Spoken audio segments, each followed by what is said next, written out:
أعزائي المشاهدين، يوم الخميس الماضي 20 مارس كان يوم غير عادي للجالية القبطية في شمال شرق أمريكا. كان يوم غير عادي للكنيسة القبطية في العالم كله.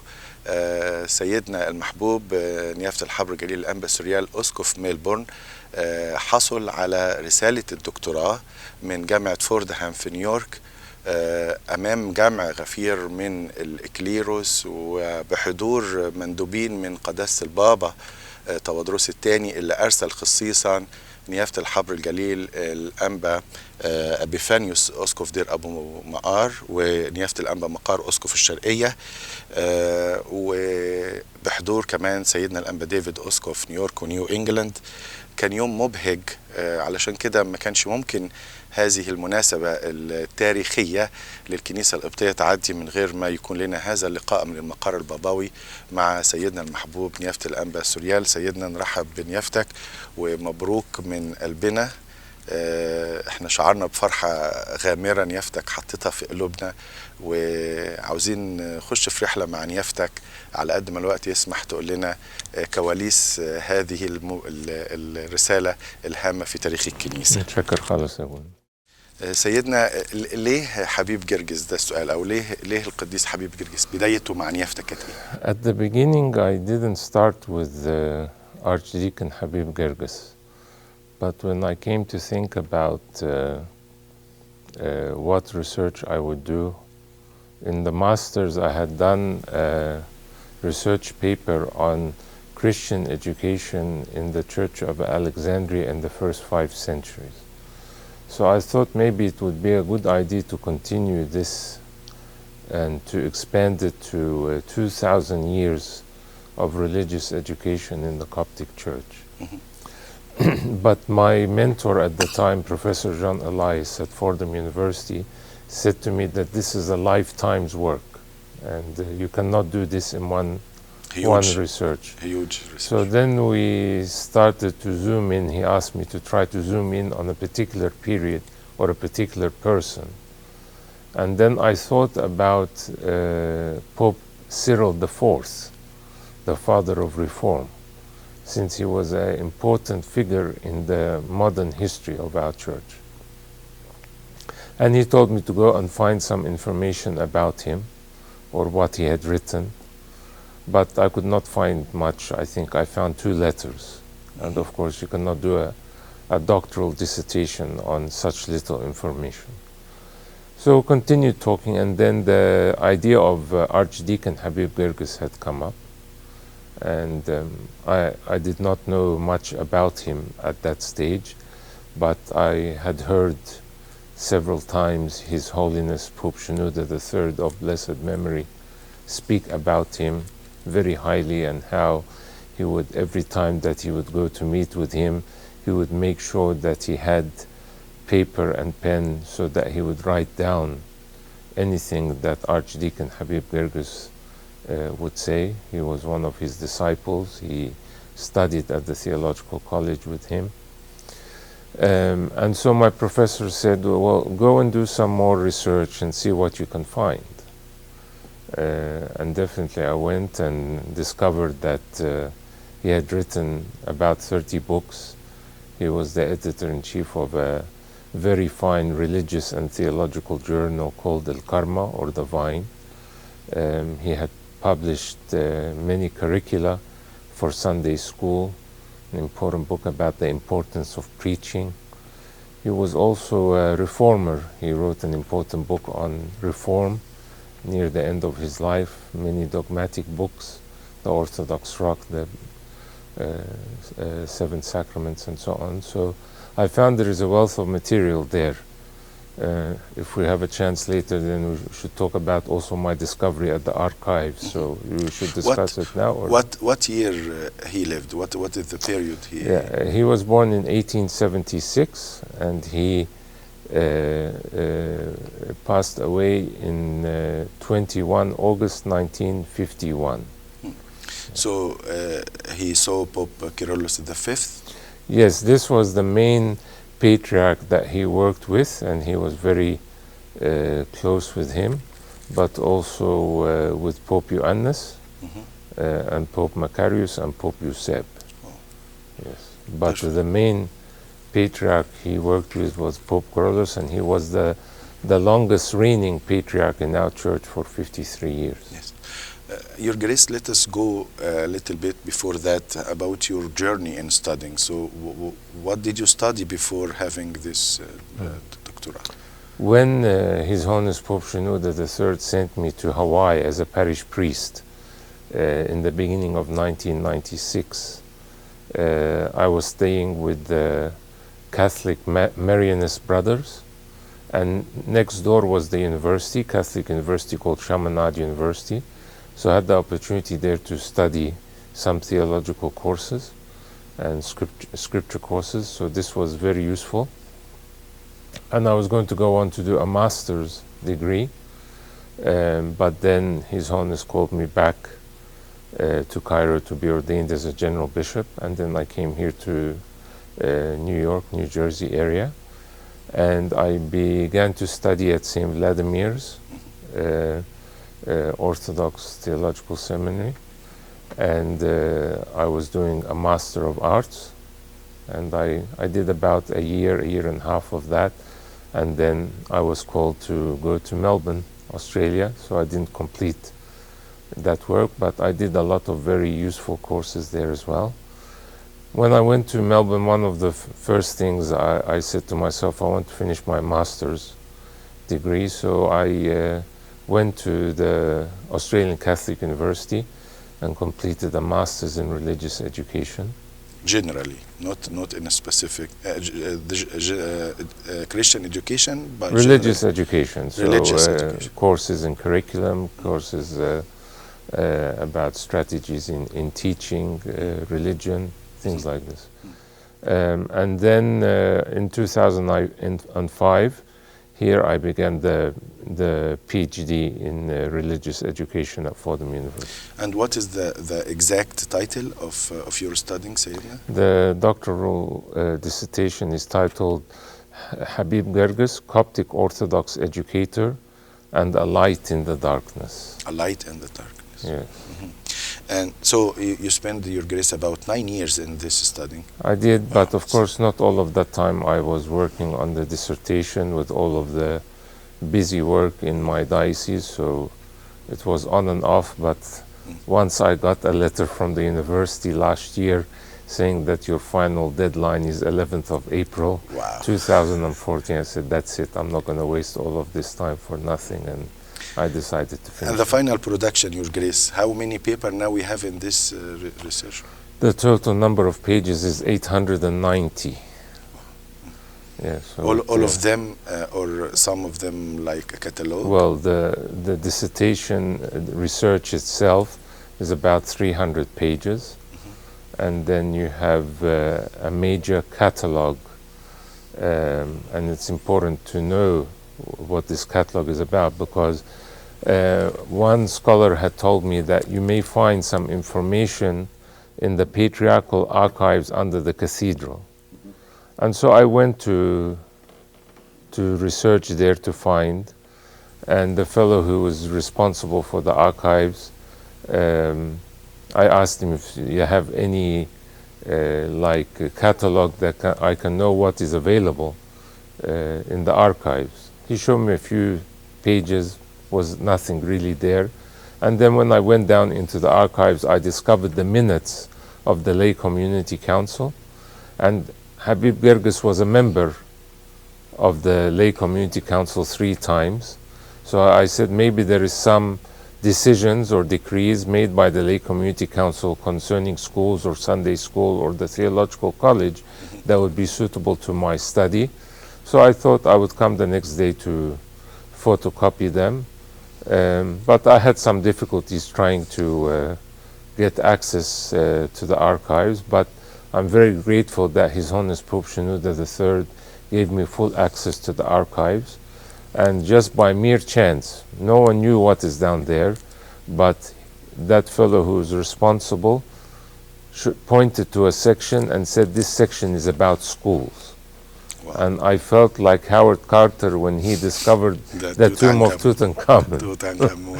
And we started to open the boxes, and then I started to find treasures. Hundreds and thousands of letters and reports with Habib Gerges's own writing and handwriting, his own signature, on Sunday school, on the Theological College, letters between him and the Patriarch, letters between him and the Lay Community Council with the Deputy of the Patriarchate. Very, very important documents. I photographed 7,130 pages.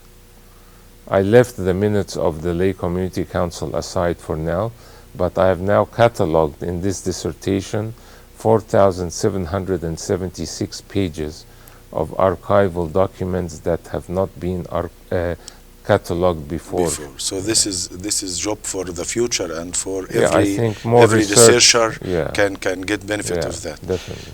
Your Grace, how many doctor discussed with you this? My committee consisted of 3. Initially, Professor John Elias was my mentor until he retired from teaching, and then Professor. What do you mean by mentor, Your Grace? The mentor is the professor who is the one who's responsible for your research, and he's the one that guides you in your research and gives you the advice if you're heading in the right direction, edits your work and looks at it very carefully and scrutinizes it. And who else? And then when he retired, Professor Gloria Durka became my mentor.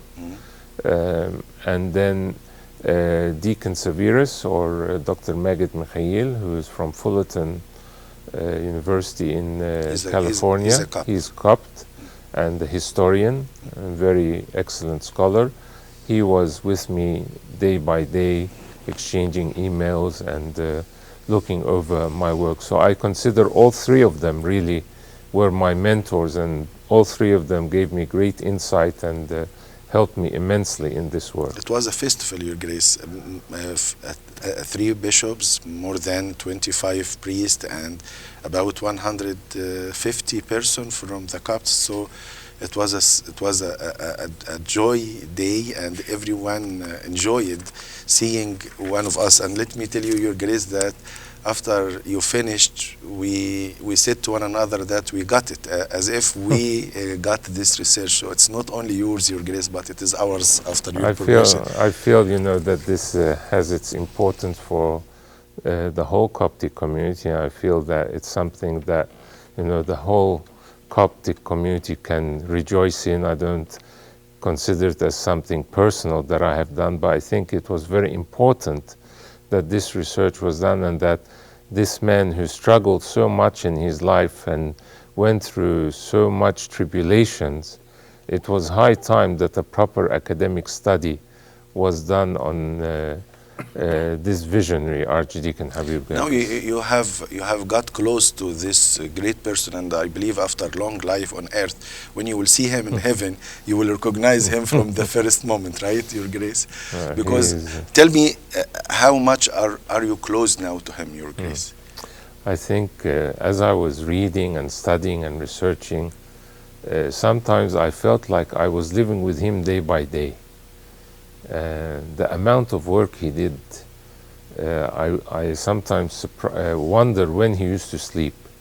He says in his writings that he dedicated his whole life for the church, and he loved the church very much, and he wanted to see the Copts to be enlightened again, to know their faith, to live righteous lives, because the time he lived in was a very dark period in the life of the church. So he had vision for the church. He definitely had a vision and wanted to preserve the Coptic identity amongst many different identities that were in Egypt at the time. From one side, the British occupation and the issues that brought to Egypt, the issue of the Western missionaries that had come initially wanting to convert Muslims to Christianity, and when they did not succeed, then they turned their eyes towards the Copts. And because there was a huge period of ignorance in the life of the church at the time and lack of education, they began to proselytize amongst the Copts, the pressures from the government. There were many, many things. So how Habib Gerges could work to try to preserve the Coptic identity. This was not easy for him. Your Grace, in the meantime, a few months ago, we recognized him as a Coptic church. We recognized him as a saint, maybe the newest saint in our church. So it's just a coincidence, or you tried to pay effort in recognizing him as a saint?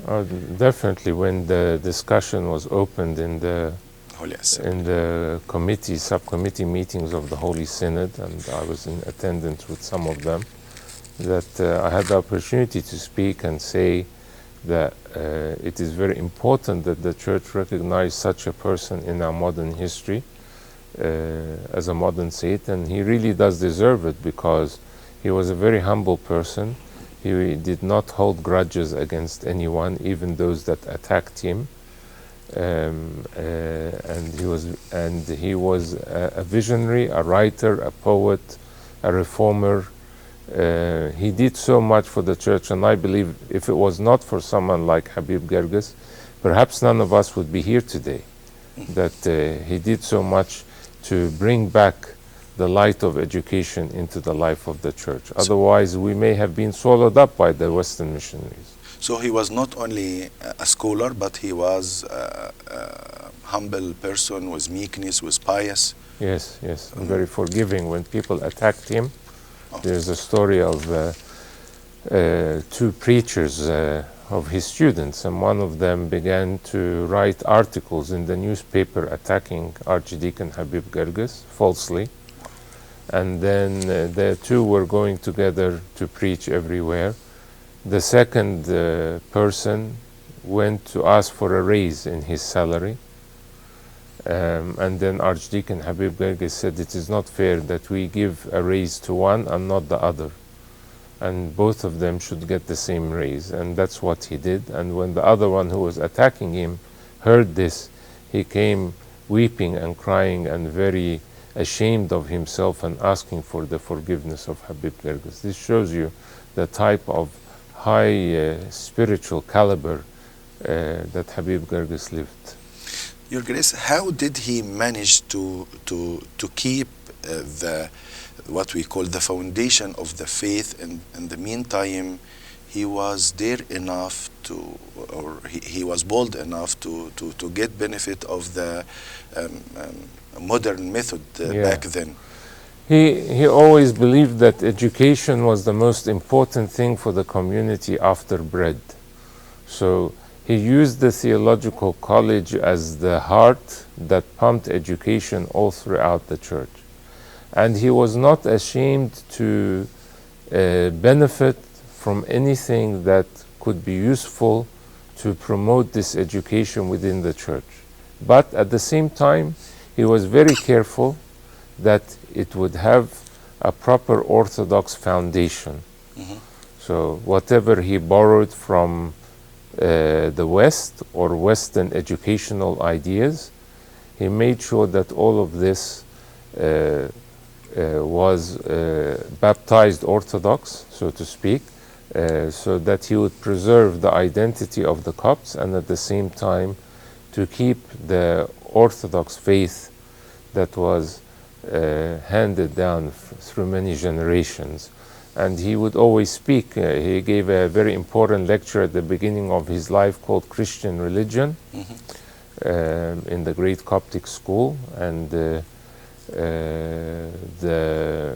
editor-in-chief of Misr newspaper mm-hmm. printed thousands of that lecture and distributed it because he was very impressed by him.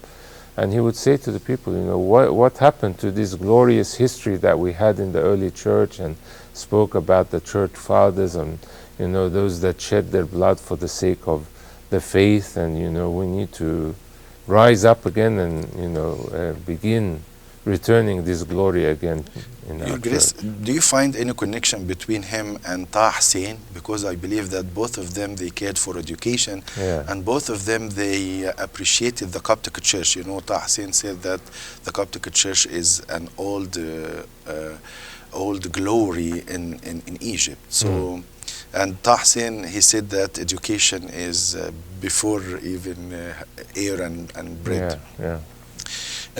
Your Grace, how about his suffering? I believe that he suffered a lot, because to be a pioneer or to start something no one started before, we expect that many attacked him or contradicted him. Yeah, always reform is met with resistance. Yes. And he certainly was met with a lot of resistance with his ideas that he had, and many people wanted to keep the status quo.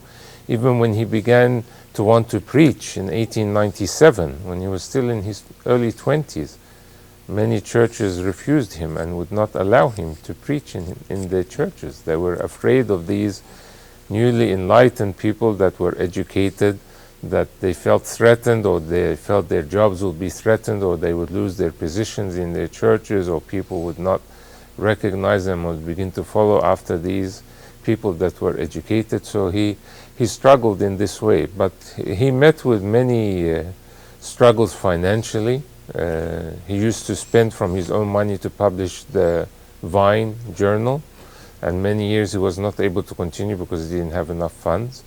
But many of the financial burdens that he met was during his time as dean of the Theological College, and in the patriarchal archival documents you can feel this pain through the many letters going to and forth asking for simple things like, money for the students that were going out to preach into the churches, and the lay community council cut that funding, so they were not able to go.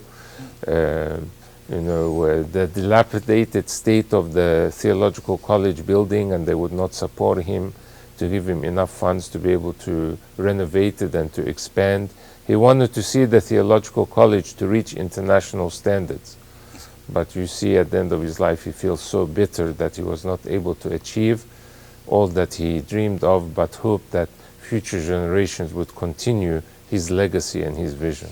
So, through your studying, Your Grace, did you discover that he didn't accomplish many of his dreams? Or in other words, if you suppose you will meet with him now, how can you give him good news about what he didn't manage to achieve, and now it is accomplished through his start in the beginning? Yeah, I think he had success at many different levels. So he was successful, for example, in establishing the Sunday school movement. And this continues till today in the church, although perhaps we need to relook at the curricula that we're using, whether in Egypt or in particular in the lands of immigration. He at least put a good vision for the Theological College and put bylaws for the Theological College, and tried his best to improve the state of the students, because their level was very poor, their education, and also the lecturers themselves, the faculty, and they were being paid very small salaries, and so no one was interested to improve themselves or to continue research or to publish and so on. But he worked as much as he could, but he was not able to achieve that level for the Theological College. He tried to publish many books, and also worked in popular education, so for the illiterate. So for example, you see a booklet he did called General Visitations to the Village. And then in it you see the many problems that the Sunday school teachers were facing in the villages. One of the major problems was illiteracy. So he says to the Sunday school teachers, you can find 2 or 3 young people in each village that can read or write or are literate, and they can teach the rest of the village how to read and write using the Lobach International System. What's Lobach? And then I thought to myself, what is this Lobach? I did not know. I never heard this name before. So I Googled the name. I just thought of what it may be, the spelling, and came up straight away that this was an American missionary who went in 1915 to the Philippines and began to 1915. 1915, yeah. And he began to preach amongst the Moro tribes. And then he discovered that they are illiterate. So he devised a system called Each One Teach One that he began to write and to publish. And through this Lobach international system, 6 million people around the world learned how to read and write. And Habib Gerges was familiar with this and says to the Sunday school teachers, you can find one series of this book about the life of Christ written using the Lobach international system for 1 piastre each. You can get it from the office of the Higher Committee of Sunday Schools. You can give it to these young people and they can begin to teach those that are illiterate. But I think the problem was how successful were they to find actually 2 or 3 young people in each village that were literate or could read and write. So illiteracy in Egypt till today is still very high. Yes. So Your Grace, how many languages did he speak? It's very clear that, of course, he knew Arabic and Coptic. He did a critical edition of the 4 Gospels, Matthew, Mark, Luke, and John, in Arabic and Coptic. He also knew English. He knew French. He used to bring books in English and French from overseas and put a good budget to be able to translate these for the use of the students and took from it what was useful for the Orthodox. He used to receive many postcards from the English teacher at the Theological College called Mark Baruch. He used to go overseas during his summer breaks. He would send him postcards telling him where he was and so on.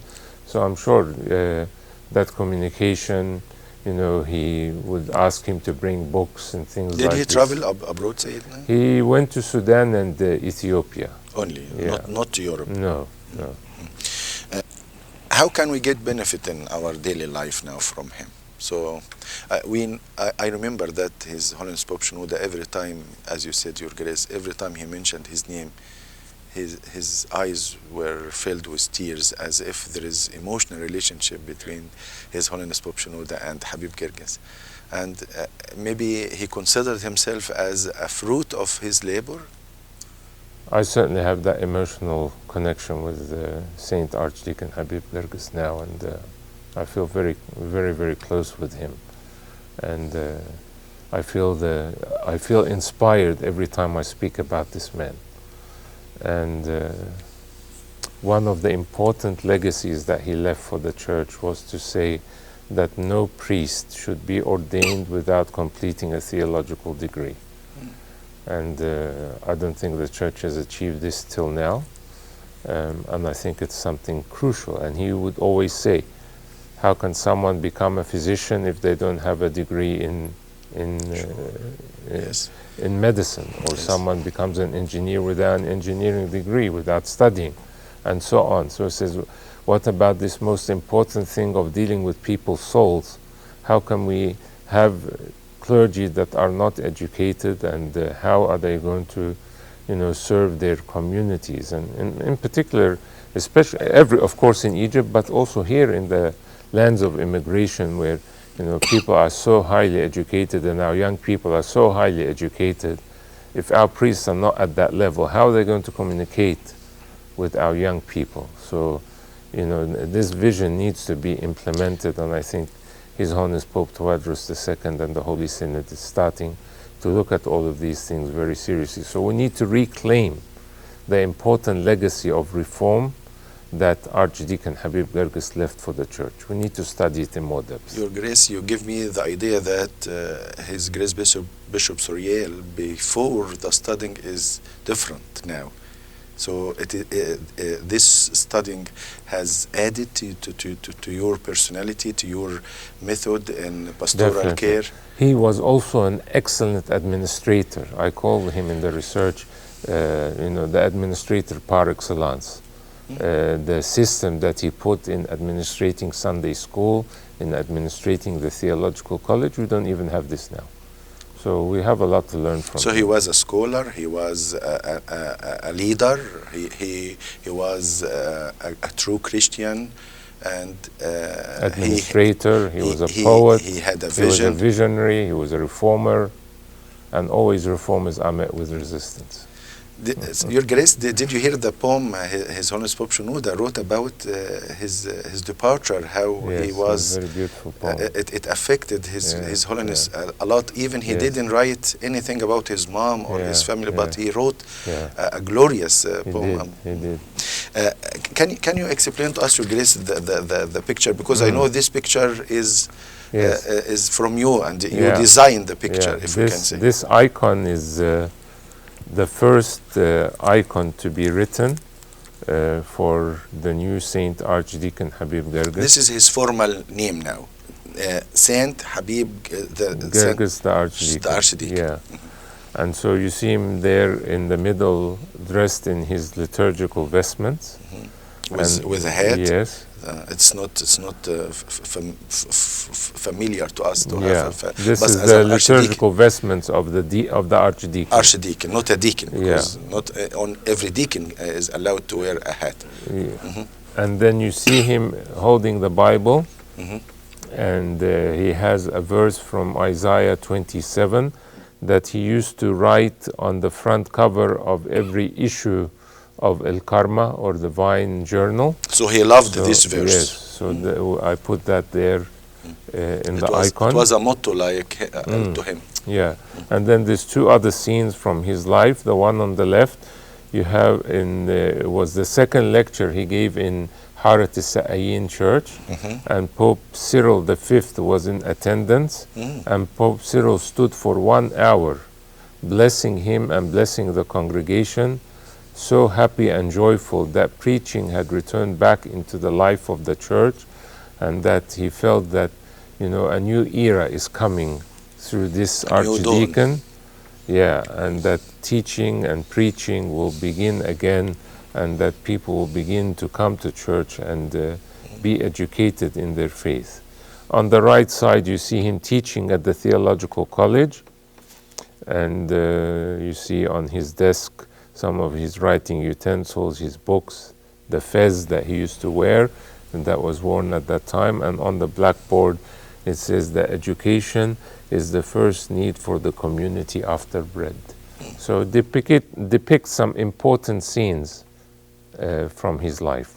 Your Grace, do you think that he had a national vision for Egypt? He was proud of Egypt.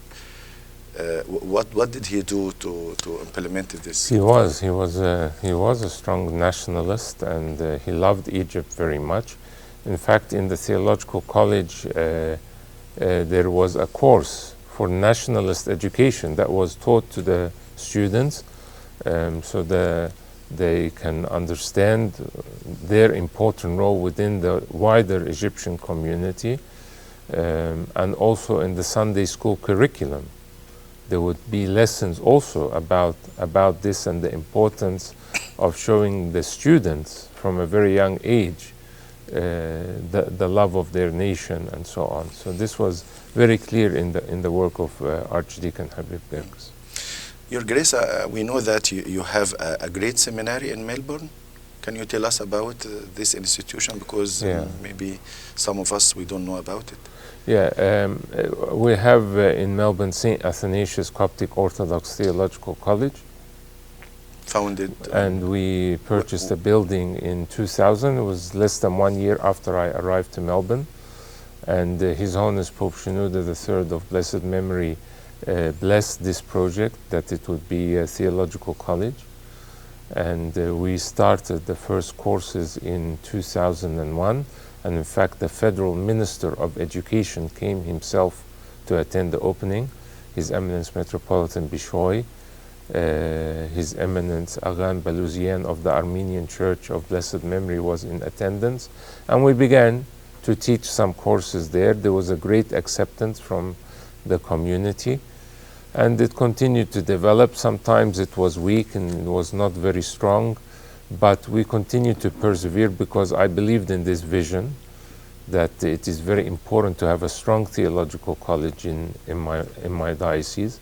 And then I began to think that, if we're going to be serious about this, then we need to see how we can have our theological college to be accredited, and the awards that we have to be internationally recognized, which was the dream of Archdeacon Habib Gerges. And we had a very good relationship with the dean of what was called the Melbourne College of Divinity, which is a very old theological college that consisted at that time of mainly Protestant and Catholic colleges. And we began, and he had come and attended the opening of our college, and also came to attend the lecture of Pope Shenouda III at the college in 2002. And we began a very good discussion with him and saying, what do we need to do to be able to get accreditation?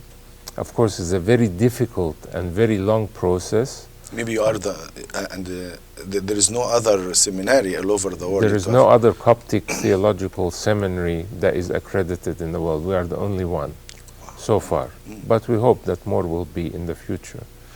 But there was many requirements to have a physical place, to have a proper library, to have lecture theaters, to have faculty that are accredited in their field. So not anyone can just teach. You must have an award, either a master's or a doctoral degree in the field that you are teaching in. And so this kept on going, many discussions, negotiations. All of the course outlines had to be at a proper academic standard. What textbooks we are using, we needed to have things that are recent, not just old textbooks, so that everything is always up to date. Very long process, but we thank God that now this is, I think, our third year since our accreditation. We teach a diploma in theology, and we started to do some online units of study, and we hope that we can offer the whole diploma in theology online soon. How many students you grace? We have an average of about 50 students studying part-time, and we hope to now go into graduate awards, graduate diploma in theology, and then go on to a master's degree after this. So we are working slowly through this process. Your Grace, when you return to Melbourne, now you are inspired by Habib Gerges. So can you tell us this studying will add how much to, and how this study will inspire you? There is no doubt that the people in Melbourne are very excited by what has happened in the last couple of weeks. Especially that when I go back to Melbourne, also I'll be bringing with me the relics of Archdeacon Habib Gerges for the first time to Australia. So this will be a very significant event in the history of the Coptic Church in Australia. I think his presence, his physical presence, his relics there in Melbourne is going to be a great support and inspiration for our theological college. And the vision that he put, I'm sure many will be inspired by him. I hope that many young people will come and study at the Theological College to know their faith, that they can be excellent Sunday school teachers, youth leaders, administrators, priests, teachers at the Theological College. We need a lot of work, and he will be our inspiration and our patron saint at the Theological College, along with St. Athanasius, who our college is named after. When can we have this dissertation in our hands to get benefit of it? It's a long process, of course, to publish, but I am very eager to do this. It will take some time. I first need to perhaps keep away from that research for a while to just digest it, I guess, and then to begin thinking about what edits need to be done to put it in a format that would be suitable for a book, because a dissertation cannot just be published as it is. And so all of this editing, and then we need to look for a publisher that will be interested to publish this work, and then begin negotiations with them. Artwork, what other pages will be put in there, is there any new chapters that will be written? So it will be maybe a year away. Will you plan, Your Grace, to simplify some of this studying for the youth or for the kids? Because we need not only the scholars, but our youth, our kids to know him. I think our young people are very well educated. They would be able to read this research quite easily. I don't write in a complicated way, so we enjoyed it, Your Grace.